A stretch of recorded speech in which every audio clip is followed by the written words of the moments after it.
Zee 24 तास एक पाऊल पुढे। आता आपण पाहणार आहोत शेतकरी बांधवांसाठीचं विशेष सदर पीक पाणी।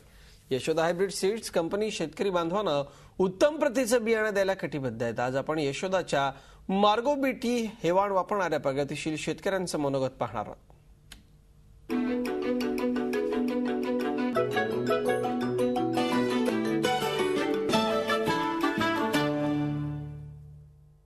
माझं नाव नागोराव शेकोराव मस्के।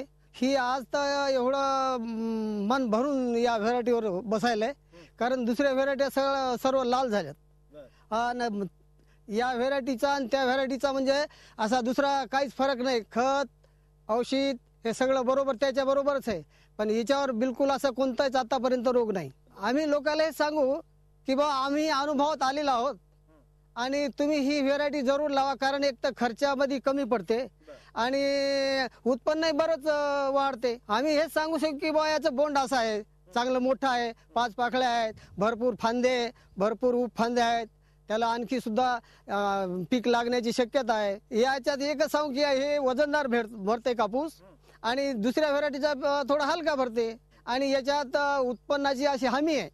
तुम्ही कोरडवाहू जरी लावलं तरी 10च्या कमी त्याचा उतार येत नाही।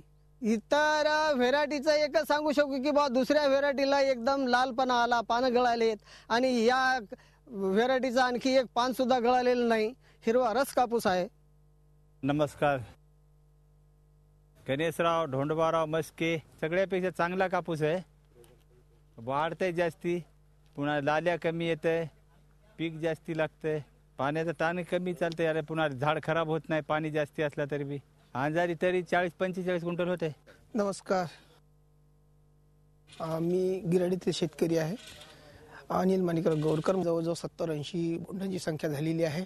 प्रत्येक झाडाला 5 ते 6 फांद्या आहे आणि त्यांना उपफांद्या भरपूर आहे, 10, 12, 15च्या जवळजवळ। प्रत्येक झाडाला जवळजवळ उपफांदीला 5-7 बोंड आहे आणि जी ब्रँचेस आहे मेन ब्रँचेस तिला 15, 16, 15, 16, 25 पर्यंत बोंड आहे काही झाड फांदीला। बऱ्याचशा कास्तकारांनी म्हटल्यानंतर मी माझ्या शेतामध्ये ऑब्झर्वेशन केलं का कुठे अळी दिसते का, कुठे नाही। तर बाजूलाच माझा झेंडूचा फुलाचा प्लॉट होता, त्याच्यावर हेलिओथिस पूर्णपणे आली होती। ते मी कोराचून तिथे मारलं, पण या पराठीवर नाही मारलं। मला वाटलं का इथे मारल्यानंतर इकडे येईल बा, पण इथे अजिबात आली नाही, त्याच्यामुळं तिथेही प्रतिकार केला असं मला वाटलं। तसा तर आम्ही 14-15चा ॲव्हरेज घेतच आहोत। यावर्षी 20-22 पर्यंत यायला पाहिजे अशी अपेक्षा आहे। 1-2 पाणी देण्याची सोय असेल तर मार्गो घ्यायला काही हरकत नाही। पूर्ण जर हिंमत होत नसेल तर 1-2 बॅग तरी घ्यावं आणि कदाचित लावून पाहावं। मशागत मात्र व्यवस्थित करायला पाहिजे, कारण हे झाड पहिल्यांदा बनते नंतर फ्लॅश येते, त्याच्यामुळे झाड बनवण्याची पहिले प्रक्रिया कुठल्याही शेतकऱ्यांनी करावं, तर तुम्हाला निश्चित समाधान होऊ शकते असं मला वाटते।